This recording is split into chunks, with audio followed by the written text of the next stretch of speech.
까지입니다. 지난주에 한번 봤지만 제가 2절까지만 설명하고 이후에 설명 안 했기 때문에 오늘 하려고 일부러 그런 거예요. 우리 같이 로마서 12장 3절부터 9절까지 말씀을 함께 읽도록 하겠습니다. 제가 먼저 읽고 우리 여러분들이 한 절씩 교독하면서 읽도록 하겠습니다. 제가 먼저 읽을게요. 내게 주신 은혜로 말미암아 너희 각 사람에게 말하노니 마땅히 생각할 그 이상의 생각을 품지 말고 오직 하나님께서 각 사람에게 나누어 주신 믿음의 분량대로 지혜롭게 생각하라. 많은 지체를 가졌으나 모든 지체가 같은 기능을 가진 것이 아니니 이와 같이 우리 많은 사람이 그리스도 안에서 한 몸이 되어 서로 지체가 되었느니라. 우리에게 주신 은혜대로 받은 은사가 각각 다르니 혹 예언이면 믿음의 분수대로, 혹 섬기는 일이면 섬기는 일로, 혹 가르치는 자면 가르치는 일로, 혹 위로하는 자면 위로하는 일로, 구제하는 자는 성실함으로, 다스리는 자는 부지런함으로, 긍휼을 베푸는 자는 즐거움으로 할 것이니라. 함께 읽겠습니다. 사랑에는 거짓이 없나니 악을 미워하고 선에 속하라. 아멘. 네, 오늘 제목은 위에 나와 있겠죠? 맥락, 중요하지만 놓치기 쉬운 이란 제목으로 함께 로마서 말씀을 살펴볼 건데요. 19세기에 이미 르네상스와 산업혁명을 넘어서 인간이라는 존재가 얼마나 위대한지 이미 증명되었던 시기에 키에르케고르라고 하는 한 신학자가 있었습니다. 그 사람은 얼마나 인간이 불안한 존재인지에 대해서 역설했었는데요. 그리고 그는 또 이런 명언을 남기기도 했어요. 우리들은 모두 신 앞에 서 있는 단독자처럼 살아가야 한다고요. 나 홀로 하나님 앞에 서 있는 것처럼 살아가십시오라고 이야기를 했습니다. 윤리적이지 못하고 내 삶의 문제를 다른 것을 탓하면서 살아가는 사람들에게 하나님께서 지금 나를 보고 계신다면 자신 외에 다른 것에게 책임을 돌릴 수 있는지 떠올려 보라는 의미로 했던 말이었어요. 내가 불안한 이유도 내 삶의 문제도 결국에는 그 중심에 있는 내가 어떻게 살아왔고 또 어떻게 살아갈 것인지에 대한 결단과 같은 내 삶의 맥락을 이해하고 노력하라는 거예요. 신 앞에 서 있는 단독자가 되어라 라고 했던 이 한 문장은 이후로도 하나님을 믿는 많은 사람들의 마음을 울렸었는데, 사실은 키에르케고르가 이런 말을 남길 수 있었던 그 배경에는 19세기의 덴마크의 교회들이 이미 종교개혁을 한 차례 이루었음에도 불구하고 계속해서 부패해서 그 부패한 조국교회의 쓴소리를 날리는 키에르케고르라고 하는 사람은 늘 교회의 미움을 받을 수밖에 없었던 것이었습니다. 또 인생에서 유일하게 사랑했던 약혼자가 한 명이 있었는데, 내가 이 사람을 사랑하기 때문에 헤어져야 돼 라고 하는 그 말도 안 되는 논리에 헤어지게 되어서 결국에는 평생을 혼자서 살아갈 수밖에 없는 그런 외로움과 불안에 대해서 계속해서 질문들 해왔고, 계속해서 그 질문들을 해결하기 위해서 하나님의 말씀을 살펴봤던 사람이었습니다. 그리고 그런 자신의 이야기를 책으로 남겨서 자신이 바로 그런 신 앞에 서 있는 단독자였다라는 것을 후대 사람들에게 보여주었던 거예요. 만약에 키에르케고르가 평범한 가정에서 태어나서 따스한 교회를 만나고 사랑하는 아내와 아름다운 가정을 잘 꾸리고 살았다면 아마도 그가 남겼던 이런 문장들은 지금과는 전혀 다른 의미를 가지고 있었을 거예요. 다른 사람들도, 우리가 아는 유명한 말들도 때때로 내 삶에 유익하다고 생각했던 그런 텍스트들은 그런 말을 남긴 사람의 인생이 담겨져 있기 때문에 더 큰 무게감을 주기도 합니다. 그래서 그런 글을 영어로 텍스트라고 부르고, 그 글을 이어주는 맥락이라는 단어를 영어로는 컨텍스트라고 하는 거예요. 컨텍스트는 함께라는 의미의 접두어인 컨과 텍스트가 만나서 그 이야기의 전체 혹은 그런 이야기가 나오는 배경이나 상황을 설명해 주는 것인데요. 우리들의 삶에도 맥락이 있습니다. 그런데 오늘 우리가 제목에서 얻어야 할 힌트는 우리들이 너무 이 맥락이라고 하는 것을 놓치고 살아갈 때가 많다는 거예요.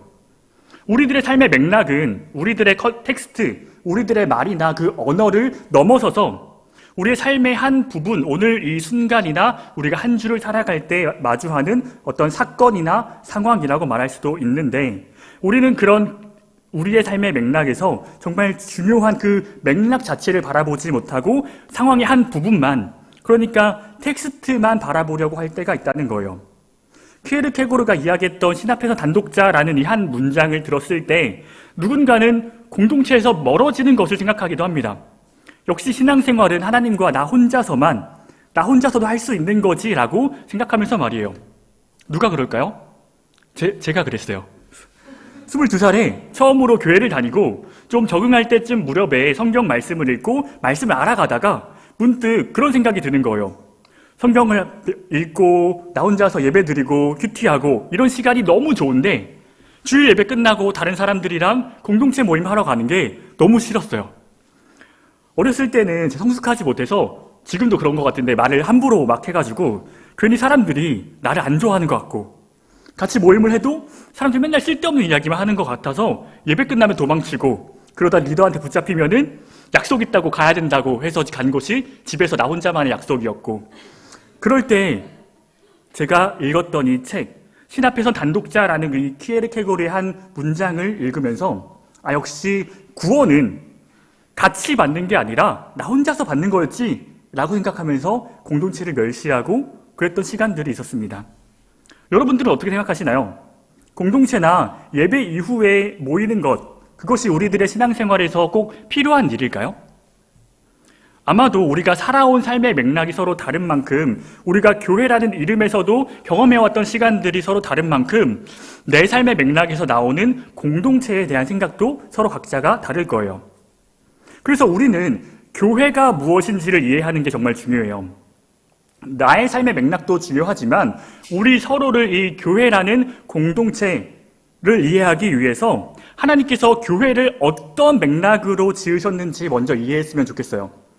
제가 지난주에 우리에게 가장 필요한 것은 관계를 잘 쌓아가는 것, 특별히 하나님과의 관계가 먼저 회복되어서 회복된 이후에 우리들의 삶이 변화되어진다는 것을 이야기를 했었는데요. 그런 이야기를 했었어요.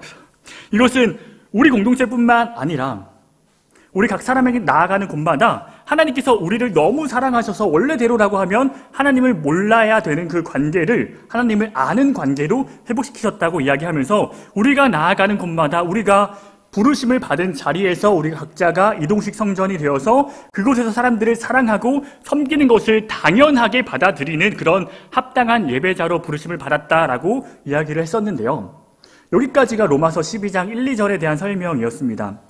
그리고 이어서 3절을 보면 바울이 이런 이야기를 해요.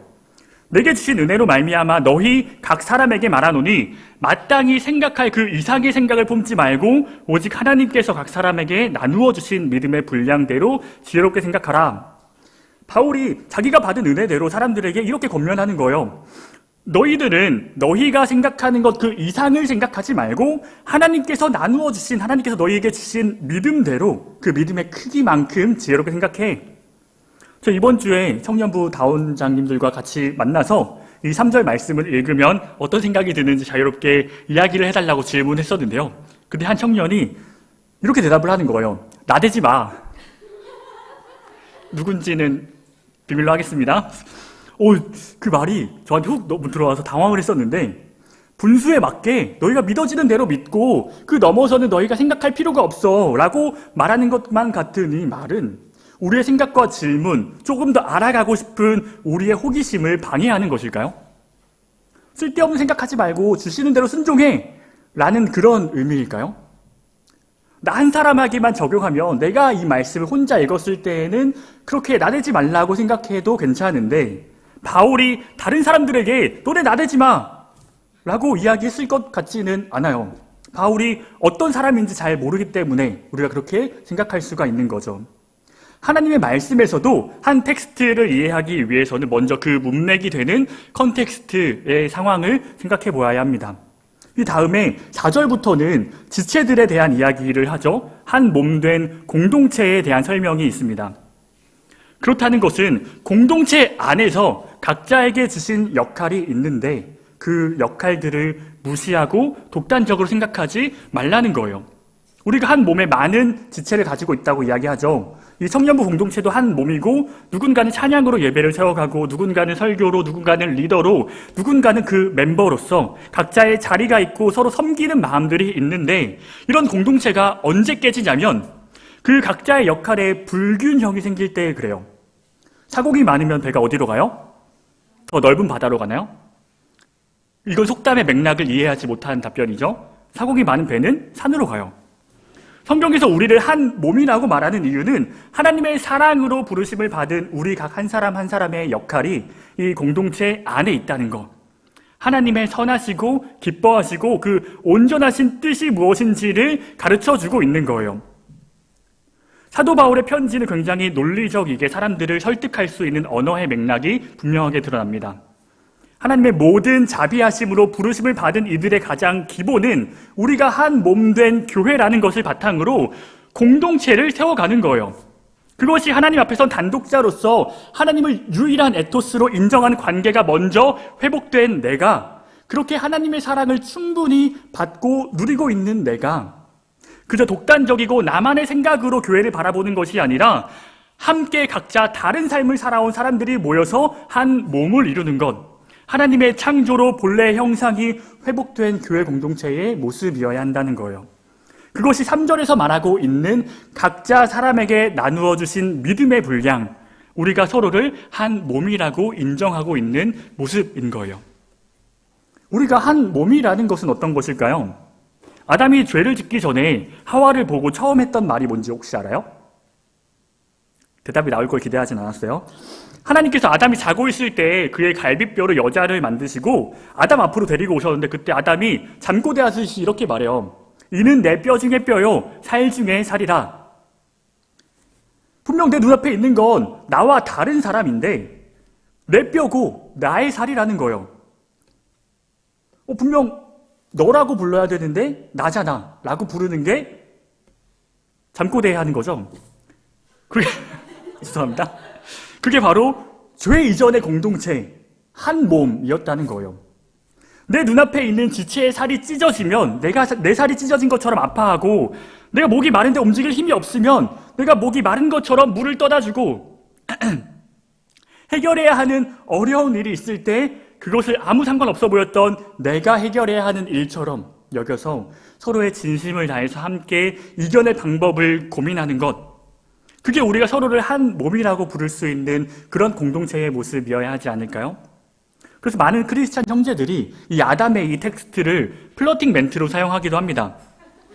아름씨, 제가 당신을 처음 본 순간 내 뼈고 내 살이라는 것을 느꼈습니다 라고 말하면 안 돼요. 그때는 죄가 있기 전이어서 가능했던 거예요. 혹시 그렇게 고백하신 건 아니시죠? 아, 네, 좋아요. 역시 MZ는 좀 달라요. 우리들한테는 이 말이 한 몸이라고 하는 게 상당히 부담스러워요. 일단 다른 사람이 내 일상에 침투하는 것이 굉장히 어렵게 느껴지기도 하고 간섭받는 것 같기도 하고, 저는 좀 부담스러워요. 제가 안산에서 거의 왕복 5시간을 오고 가고 있는데 저는 너무 좋거든요, 그 시간이. 나는 괜찮은데 다른 사람들이 나를 더 걱정하는 거예요. 나보다 더 나를 걱정하는 거예요. 나는 그게 더 걱정이 되더라고요. 그런 저의 모습이 내가 여전히 죄를 끊어내지 못하고 상대방의 사랑을 온전히 받아들이지 못하기 때문이라는 생각이 들었어요. 그래서 바울이 한 몸에 여러 지체가 있지만 모든 지체가 같은 기능을 가진 것이 아니라고 설명해요. 여기서 말하는 기능은 뒤에 나오는 은사랑은 다른 건데 프락시스라고 하는 뜻을 가지고 있는데 영어로는 프랙티스고 이것은 활동이라는 의미를 가지고 있습니다. 조금 풀어서 설명하면 모든 지체가 같은 삶을 살아가지 않아. 각자가 다른 생각을 갖고 다른 삶을 살아간다는 거예요. 그렇기 때문에 우리 각자가 서로 다른 삶의 맥락이 있다는 것을 알고 서로가 서로를 존중해줘야 한다는 거죠. 우리의 죄성으로 인해 하나님과의 관계도 끊어졌지만 한 몸으로서의 관계도 깨져버렸기 때문에 상대방을 보고 죄가 없었던 아담이 여자를 봤었던 것처럼 완전히 똑같은 나라고 생각하는 그런 텍스트는 불가능하겠지만, 우리가 서로 같지 않다라고 하는 우리의 상황, 이 컨텍스트, 서로 다르다는 사실을 존중해 주라는 거죠. 이제 오늘부터 지난주에 소개해드린 다원장님들과 함께 각자 다원 그룹으로 이제 모임을 갖게 될 텐데요.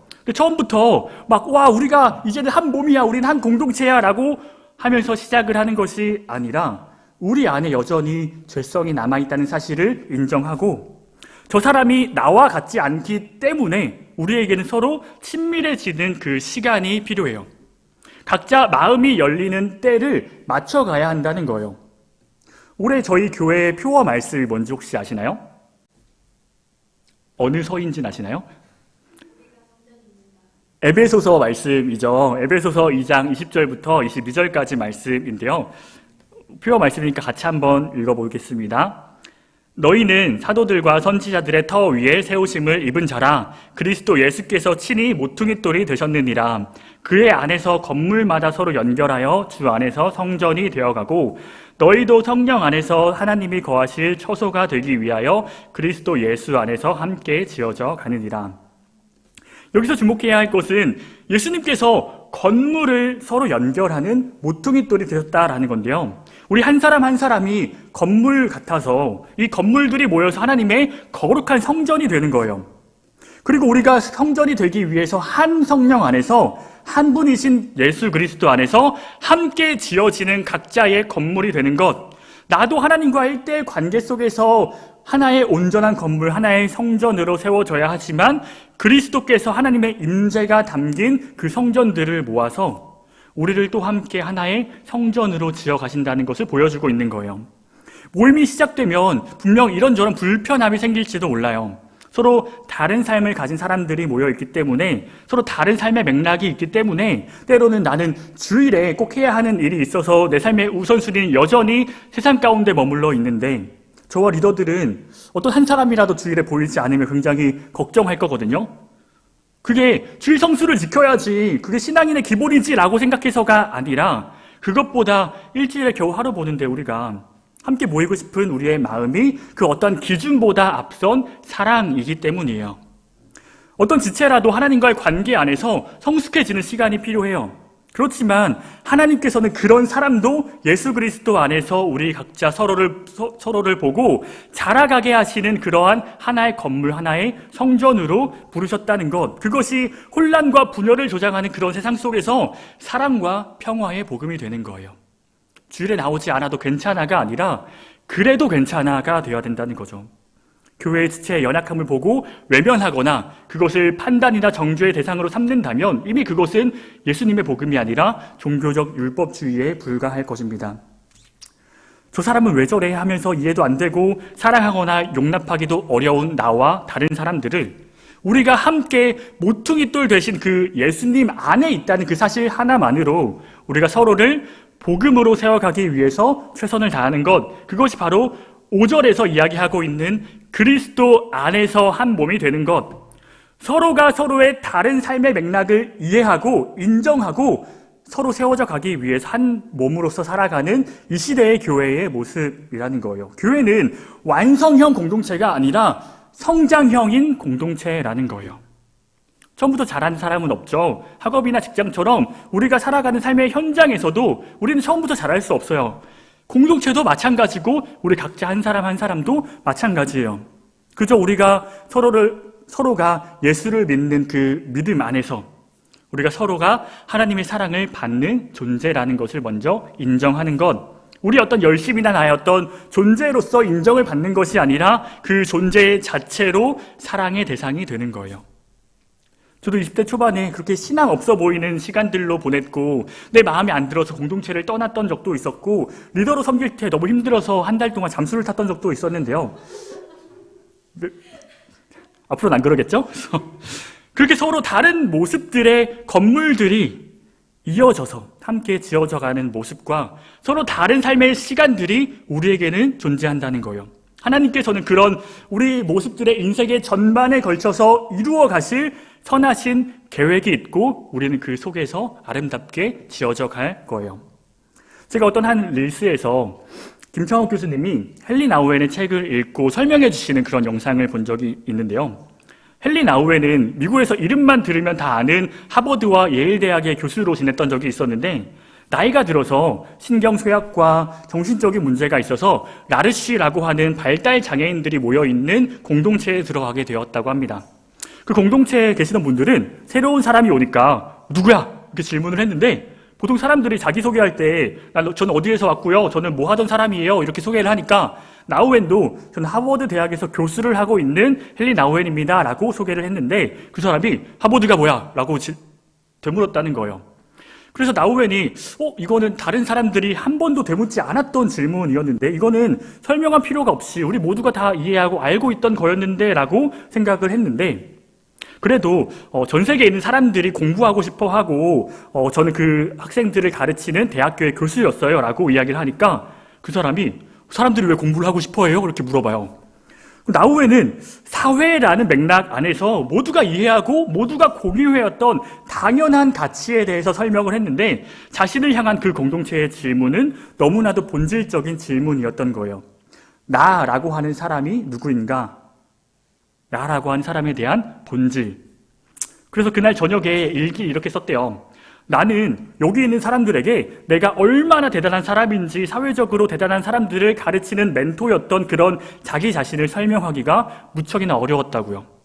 근데 어쩌면 나의 가장 오래된 영혼의 방황이 여기에서 마무리될지도 모르겠다. 왜냐하면 그들은 신이 인간을 대하는 방식과 가장 유사한 방식으로 나를 대하고 있었기 때문이다.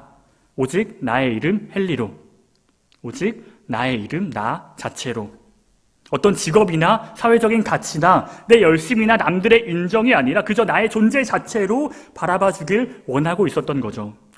김창호 교수님은 인간이 원했던 것은, 인간의 영혼이 진짜로 원했던 것은 오직 나의 이름으로 나를 사랑해주고 나를 받아주는 것이었다고 이야기해요. 한 공동체의 모습을 통해서 인간으로서의 방황을 끝낸 헨리 나우엔의 글을 읽으면서 스스로 가지고 있었던 그 열등감이 해소되었다라고 말씀하셨는데요. 하나님이 나를 사랑하실 때, 하나님이 우리들을 사랑하실 때 어떤 세상적인 가치나 기준, 누군가의 평가대로가 아니라 그저 나의 존재 자체만으로 사랑하셨던 것처럼 존재 자체로 사랑의 대상이 되는 것, 그것이 예수를 믿는 믿음 안에서 세워진 지체들의 모습이어야 한다는 거예요. 우리들의 서로의 모습을 볼 땐 어떨까요?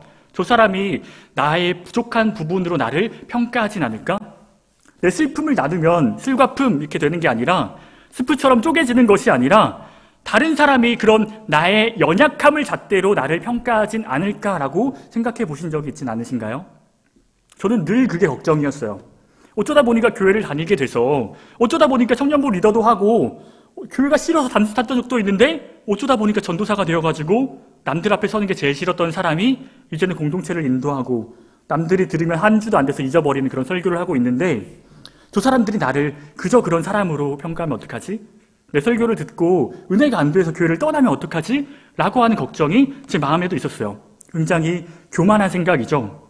내가 가지고 있었던 그런 연약함과 열등감 같은 그런 나의 독단적인 생각이 함께하는 공동체의 다른 지체들을 함부로 판단하고 세상적인 기준으로 나를 평가하는 나쁜 사람들로 만들어버린 거예요. 내 생각이 다른 지체들을 나쁜 사람으로 만들어가고 있었던 거죠.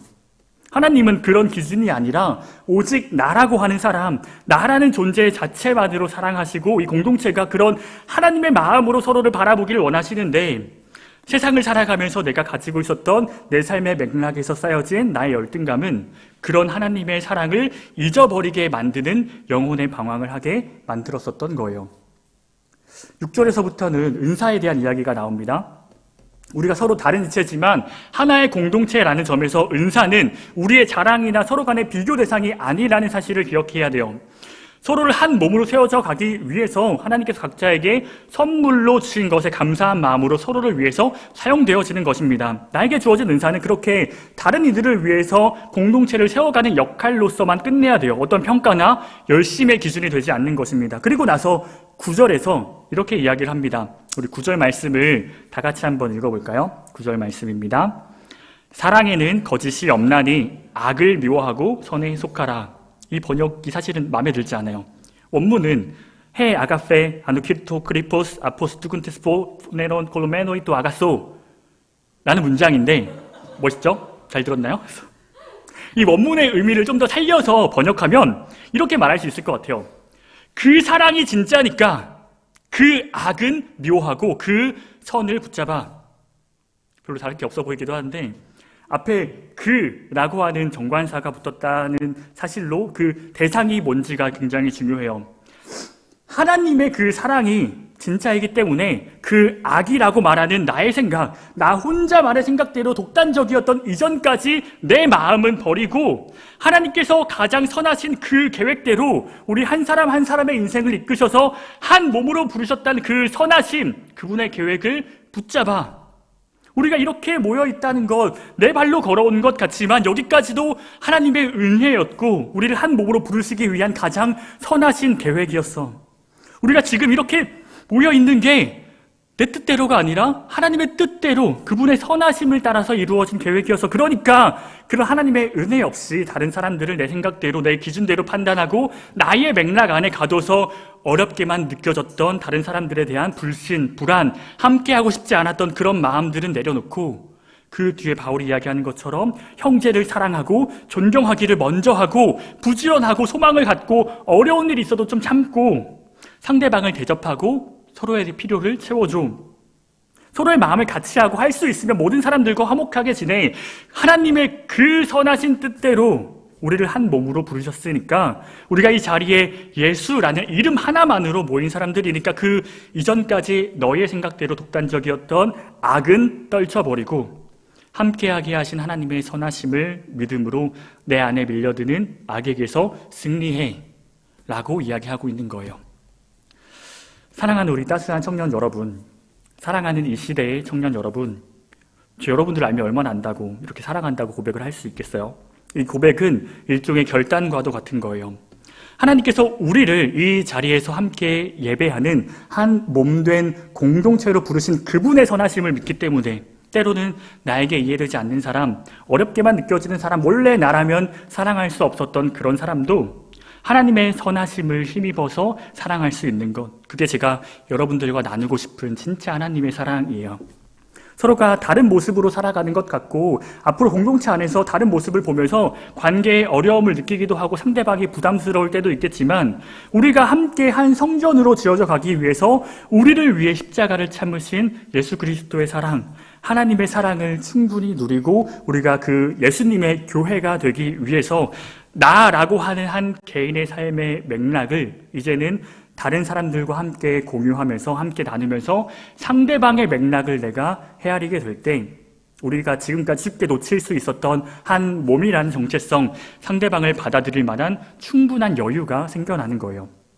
정확하게 이야기했지만 오늘 우리가 함께 읽은 말씀에서 정말 중요한 것은 우리가 각자 서로 다른 삶의 맥락을 가지고 있다는 걸 먼저 인정하는 것과 그런 우리를 하나 되게 하시기 위해서 우리가 예수님을 알고 예수님께로부터 배우고 나만의 생각대로가 아니라 그 주님의 사랑하신 뜻대로 서로를 존재 자체로 사랑하기 위해서 애쓰는 것, 그것이 하나님께서 내 삶을 지금까지 인도해 오신 방식이었고 지금 우리가 있는 이곳이 오늘날까지 성령 안에서의 내 삶의 맥락이었고 앞으로 인도하실 그 하나님 나라의 역사의 시작점이라는 사실을 기억했으면 좋겠습니다.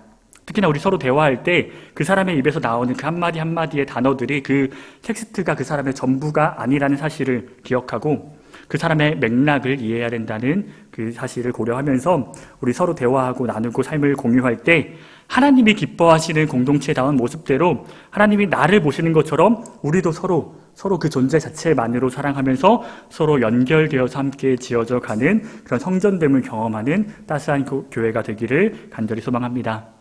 이제 함께 찬양하고 기도한 시간을 갖도록 하겠습니다. 아까 함께 고백한 찬양이죠. 함께 지어져 가네 함께 찬양하겠습니다.